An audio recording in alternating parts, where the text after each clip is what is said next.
Welcome to the debate. If you're a career advisor sitting across from a desperate, unemployed client, the instinct is, to do whatever it takes to get them a job. Right? Even if it means bending the truth to, well, to beat an algorithm. Exactly. But today, we're arguing that doing so, fudging those facts, might actually ruin them in the long run. And I'll be arguing the exact opposite.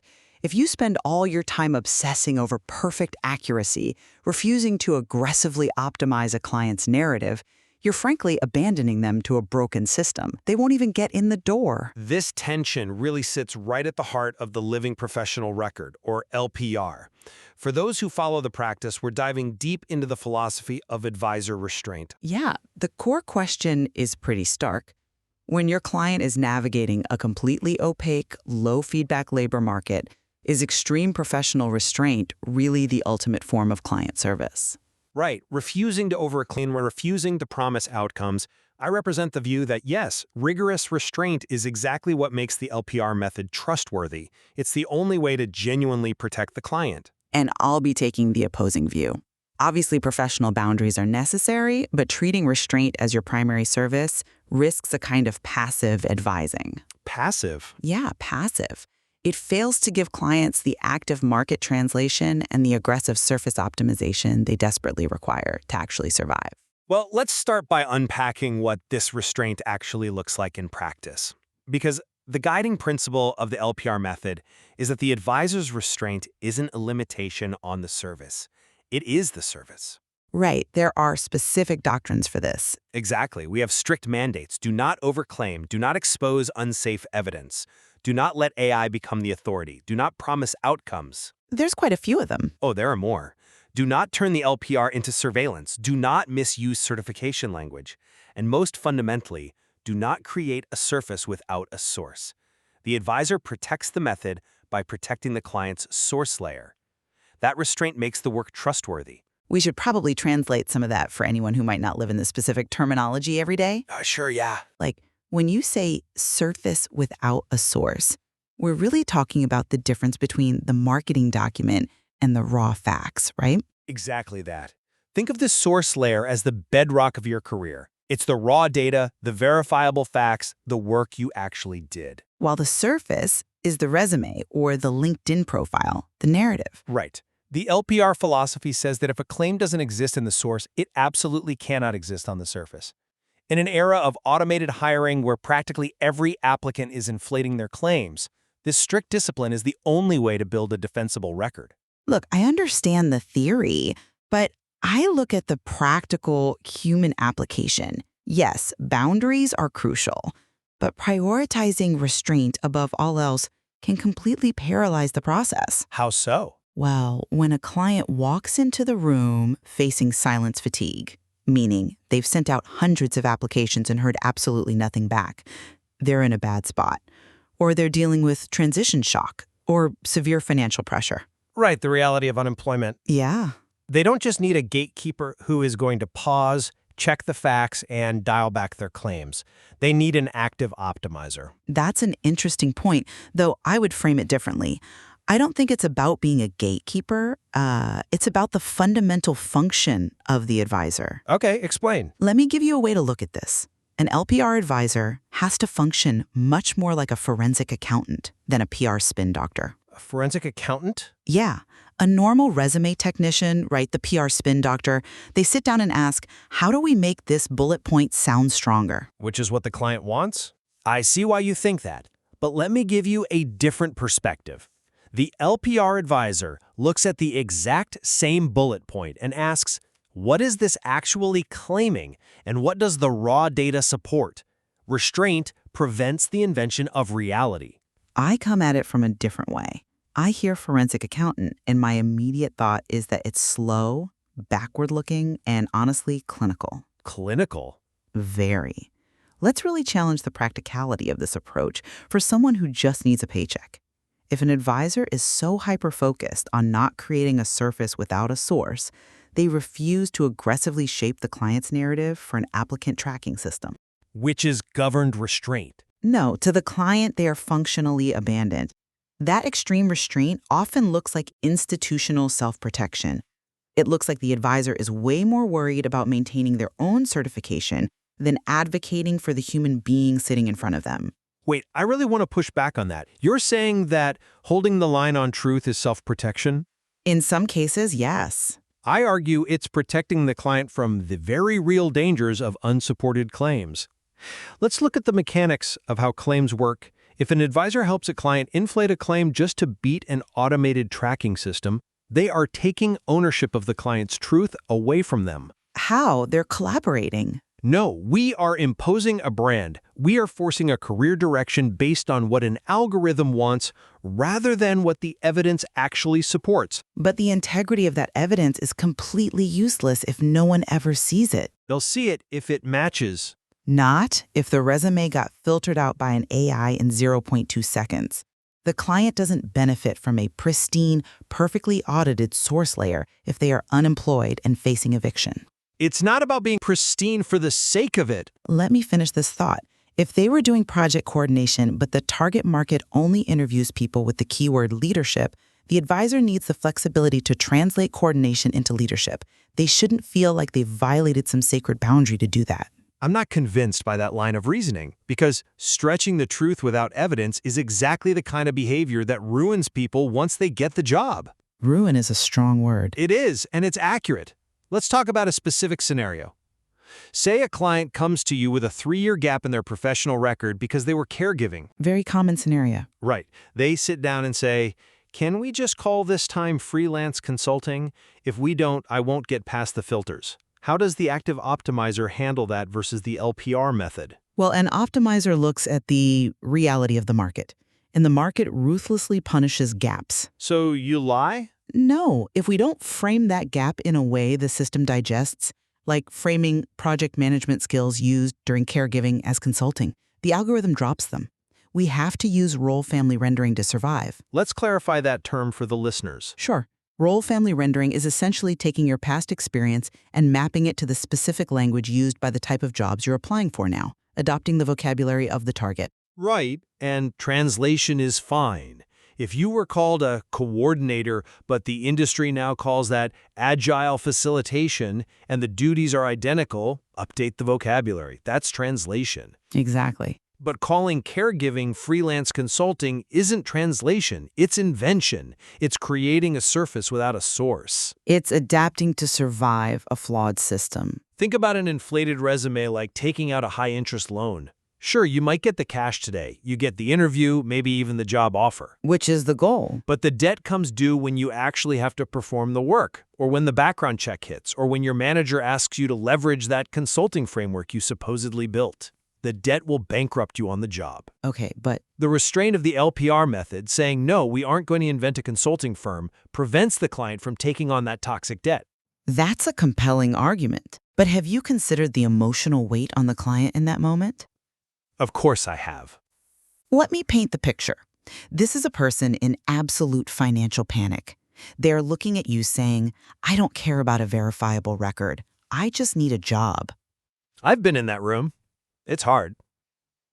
Delivering a philosophical lecture on source discipline in that moment is incredibly clinical and honestly tone-deaf. A steady, boundary-aware response shouldn't mean we refuse to help a client aggressively format around that gap if the market demands it.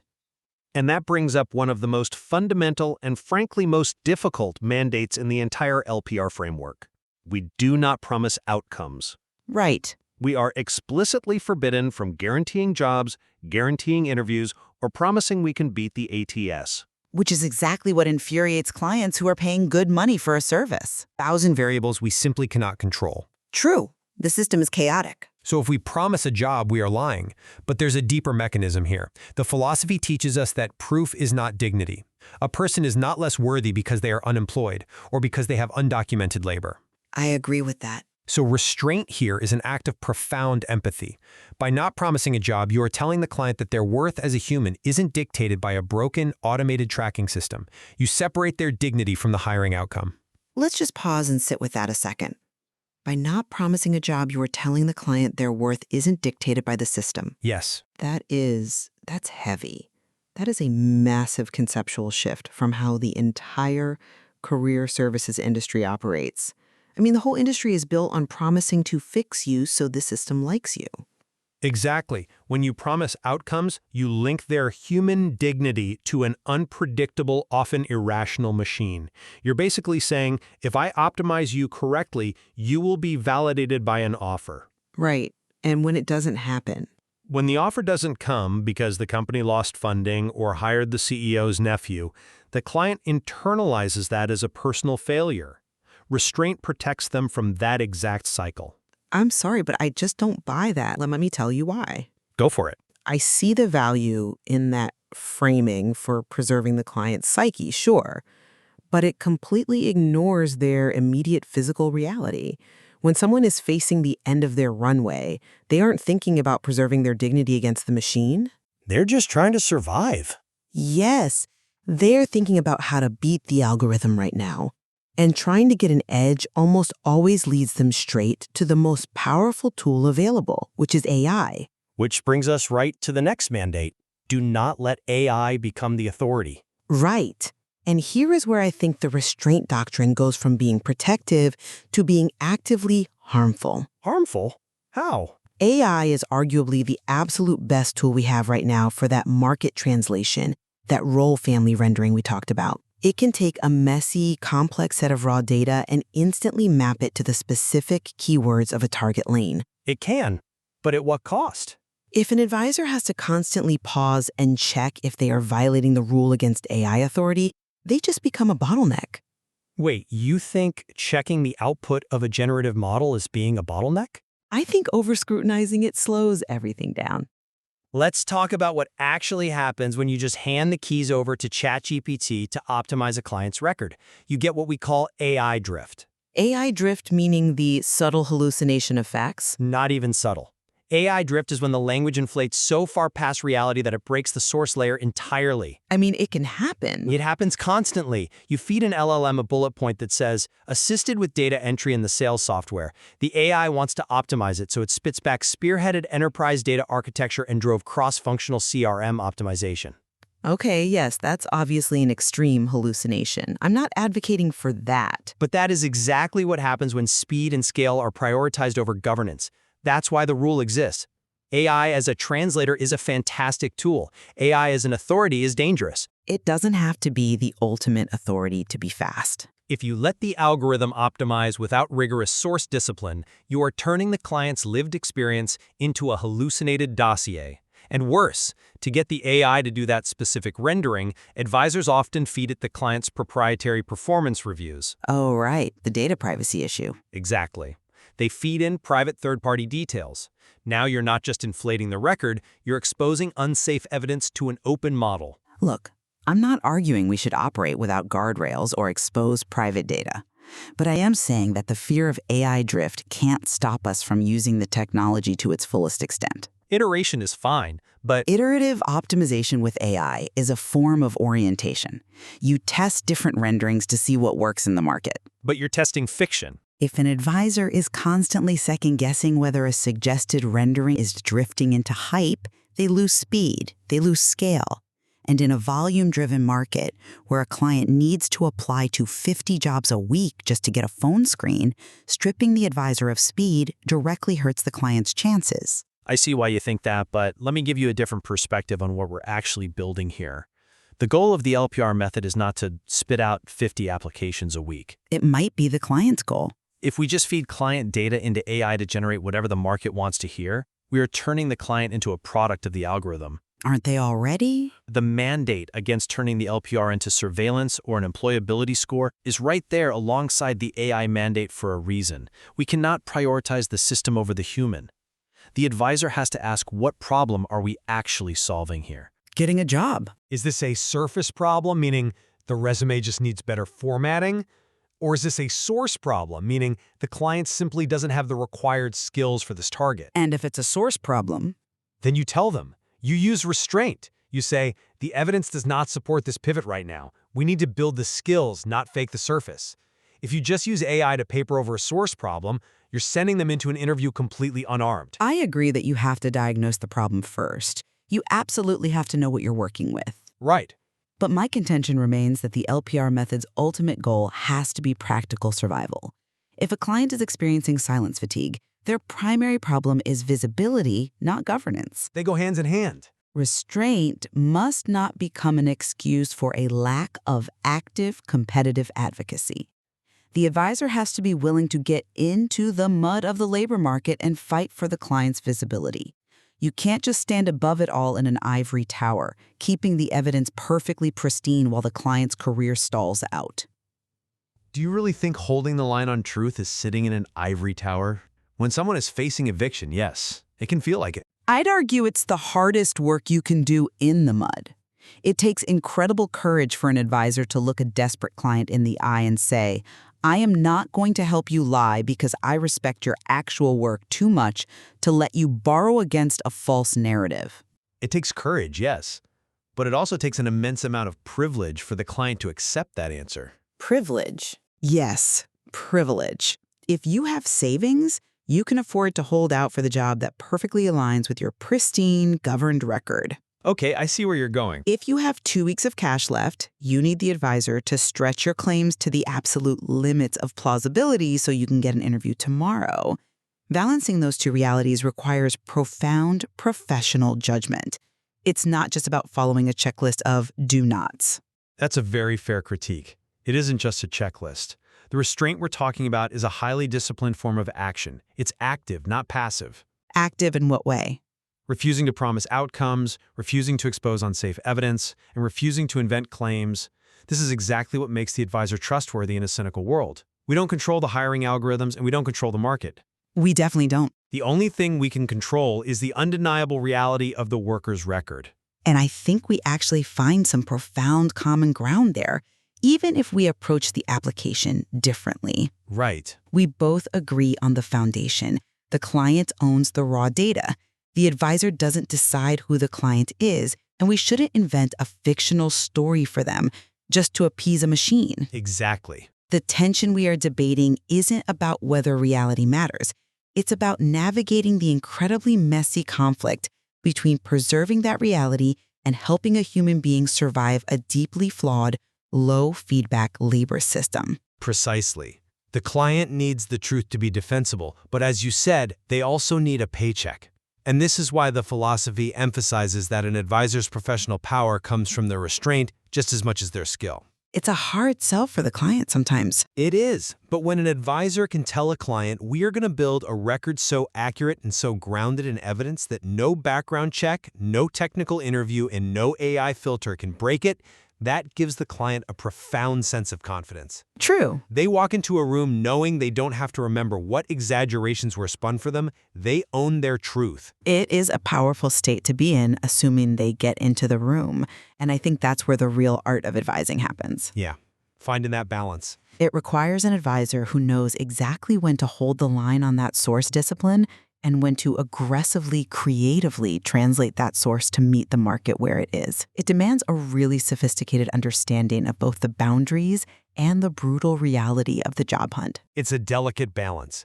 If you are a guide trying to help someone cross a treacherous rising river, you know the urgency is real. They are panicking. Right. They want to rush.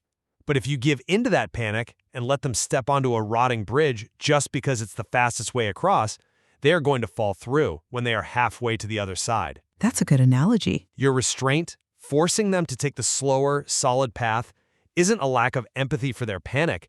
It is the very thing that ensures they safely reach the other side. But you also have to make sure you're actually moving them forward, not just studying the rocks on the bank while the water rises. Absolutely.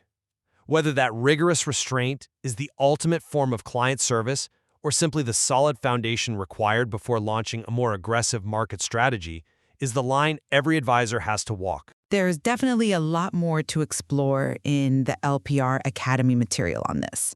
For sure. We'll leave you to ponder how you would navigate that tension with the person sitting across from you.